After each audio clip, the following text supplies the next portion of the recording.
Oke, bismillahirrahmanirrahim. Assalamualaikum warahmatullahi wabarakatuh. Rekan-rekan semua, berjumpa kembali dengan saya Pada Pada. Dan sebentar kali ini, insya Allah kita akan bahas tentang Honda CR-V generasi 3. Salah satu milik dari rekan kerja saya, jadi saya pinjam di kala kita sedang ada waktu senggang di luar pekerjaan. Nah, seperti apa tampil aja kita coba lihat Honda CR-V generasi 3 tahun 2007. Oke rekan-rekan, kalau dari luar, kita mulai dari depan. Honda CR-V generasi ketiga ini memang jauh berbeda dari generasi sebelumnya. Oke, dan dari mulai grill depan ada dua versi. Nah, ini kebetulan versi yang sebelum facelift, dimana tuh yang facelift itu fog lampnya dia ada sedikit di bawah. Oke, untuk lampunya sendiri dia sudah proyektor tapi masih menggunakan bohlam biasa. Oke, untuk bagian samping dilengkapi dengan upper fender yang menyatu dengan, kalau bahasa Sunda namanya itu ceceret ya, ataupun palet lumpur, ataupun ini, dan skate body. Untuk bagian spion sudah dilengkapi pula dengan LED ya, di sini. Baik, dan di bagian dalam pun kalau saya ini bisa menyala ya. Kita coba nyalakan. Ya, tidak.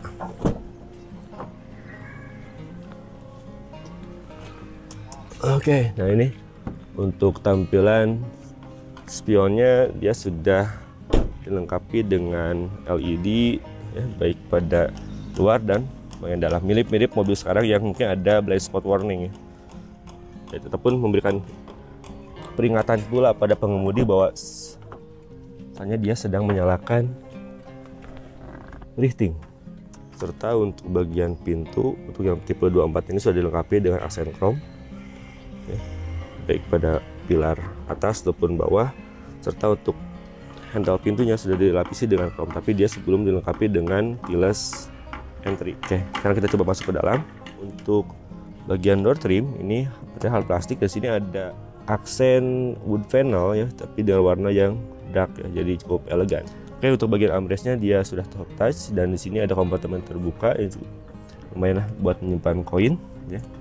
Dan untuk pengaturan power window di sini autonya hanya pada sisi driver saja.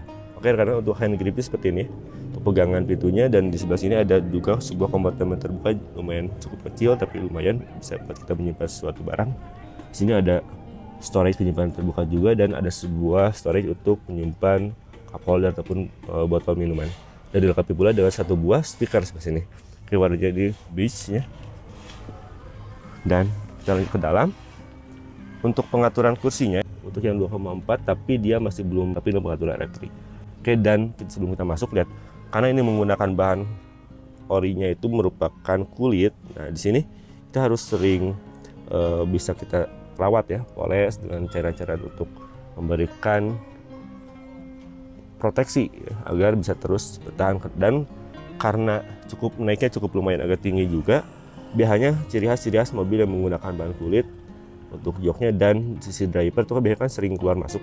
Nah, biasanya bagian sebelah kanan dari pengemudi itu paling sering rusak dan sering cepat beladus ataupun pecah-pecah karena sering tergeser oleh pakaian dari si driver. Oke, dan untuk meter kasarnya kurang lebih seperti ini.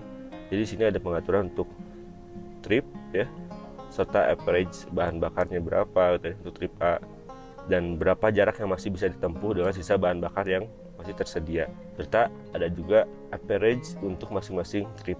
Oke, dan untuk speedometer seperti ini. Oke, kita lanjut ke bagian tengah. Untuk bagian tengahnya sendiri, nah di sini mungkin ini aftermarket ya, indikator dari tekanan udara, dan untuk isi AC seperti ini. Bagian tengah dilengkapi dengan lampu hazard juga. Untuk audio ini aftermarket. Oke, untuk AC-nya sendiri mobil ini sudah dilengkapi dengan AC digital, dan dia sudah dilengkapi pula dengan dual zone. Jadi untuk sisi kiri dan kanan bisa kita atur suhunya berbeda. Untuk bagian dari knob shifternya sendiri seperti ini kurang lebih. Ya, dia maticnya masih konvensional, belum CVT, dan di sini tersedia karena di sini cuma 1, 2, D, NR.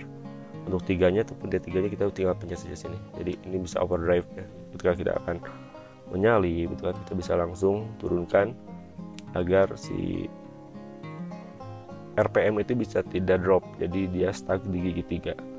Oke, kalau seperti itu. Dan di sini ada storage penyimpanan yang cukup rapi dan ditutup pula. Oke, serta bagian bawah di sini ada storage penyimpanan terbuka pula, dan dia bukaannya soft opening.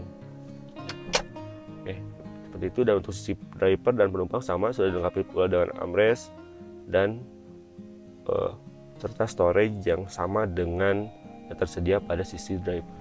Oke, lanjut ke bagian atas. Nah, untuk sun visor-nya memang sudah belum dilengkapi dengan lampu, walaupun sudah dilengkapi dengan kaca, tapi belum dilengkapi dengan lampu ataupun vanity mirror-nya belum dilengkapi lampu. Dan untuk sisi tengah, sini ada lampu kabin seperti ini. Jadi di sini tersedia tempat penyimpanan kacamata yang bisa berfungsi pula sebagai spion ya, untuk melihat kursi baris belakangnya. Oke. Dan di sini untuk spion belakangnya sudah dilengkapi dengan daylight vision.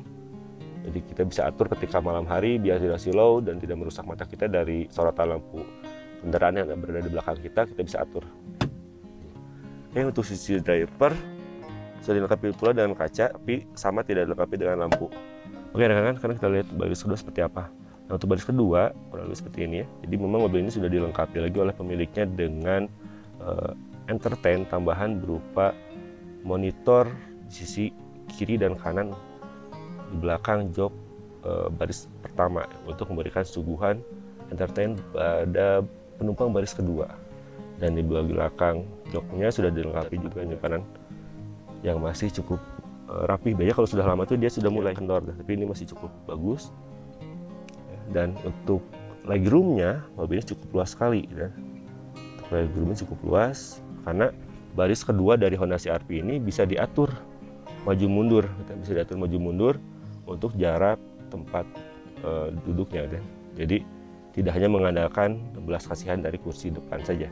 Berbeda mungkin dengan mobil saya yang memang fix ya, tidak bisa dimaju mundurkan, dan ini sistemnya jadi biasa sliding, bisa reclining juga, dan dengan formasi yang memang biasanya kan 60-40, kalau ini mungkin 40-40 dan ini 20. Dan masing-masing bagian bisa diatur maju mundurnya. Dan untuk baris tengah dilengkapi pula, nah ini armrest yang dilengkapi pula dengan 2 buah cup holder untuk baris kedua ini.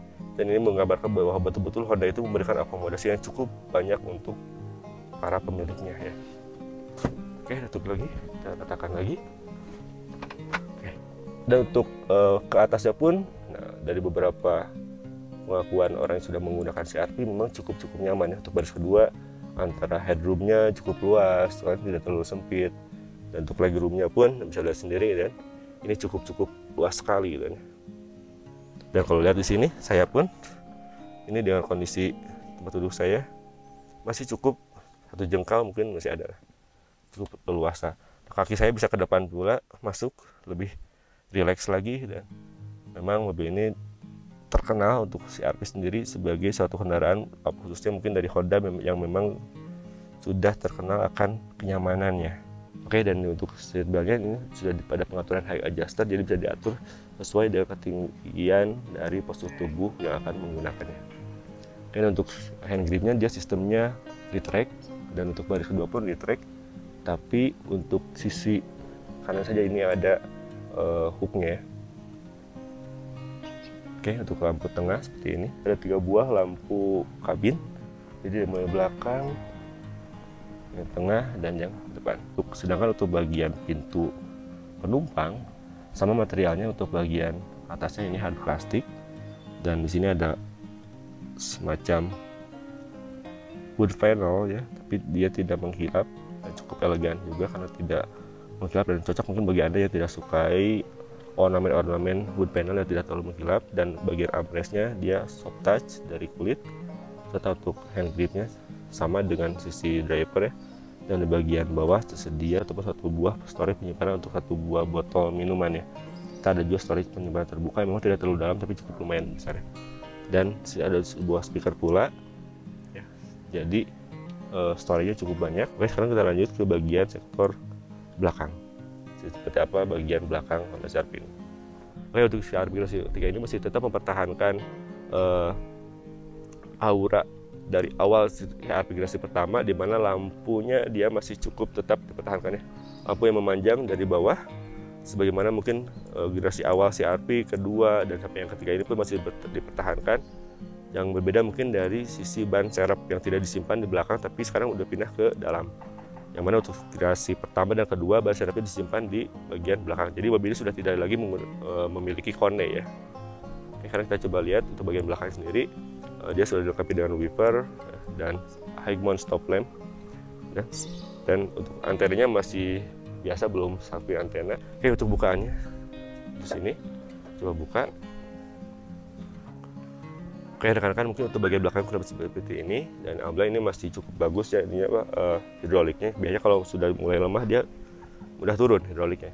Dan untuk partisinya ini beberapa informasi yang menyebutkan bahwa memang dari Hondanya tidak diberikan di awalnya, jadi kita harus beri terpisah. Ada tulisan maksimal 10 kg.